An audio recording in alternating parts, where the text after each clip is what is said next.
জুমার নামাজের আগে বাংলাদেশের জাতীয় মসজিদ বাইতুল মোকাররমের বর্তমান ও সাবেক খতিবের অনুসারীদের মধ্যে মারামারির ঘটনা ঘটেছে।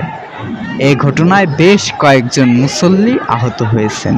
শুক্রবার জুমার নামাজের আগে আগের খতিব মুফতি রুহুল আমিন বয়ান করতে গেলে এর সংঘর্ষ শুরু হয়।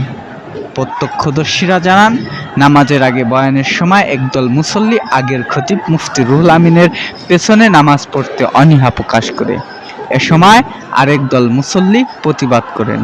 পরে দুপক্ষের হাতাহাতি ও মারামারিতে জড়িয়ে পড়েন। এ সময় নামাজ না পড়িয়ে ঘটনাস্থান ত্যাগ করেন মুফতি রুহুল আমিন।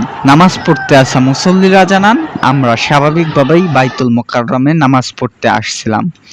আমরা জানতাম না আগের খতিব রুহুল আমিন আজকে খুতবা দেবেন।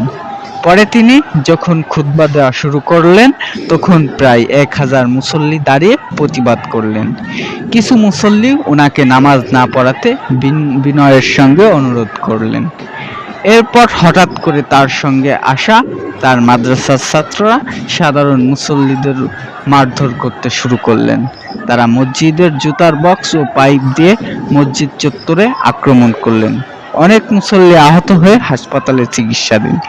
ছাত্র জনতার গণ অভ্যুত্থানের মাধ্যমে আওয়ামী লীগ সরকার পতনের পর বাইতুল মোকাররম জাতীয় মসজিদের খতিব রুহুল আমিন আত্মগোপনে চলে যান। পরে খতিবের দায়িত্ব দেওয়া হয় অলিউর রহমানকে। কিন্তু আজ বাংলাদেশ জাতীয় মসজিদের সাবেক খতিব মাওলানা রুহুল আমিন সাহেব খুতবা দিতে আসেন, কিন্তু সাধারণ জনগণ এটা মেনে না নিয়ে তাকে সেখান থেকে চলে যেতে বলেন। তাই এই সংঘর্ষ ঘটে। এই সংঘর্ষে প্রায় 20 জন আহত হয়েছে বলে জানিয়েছেন।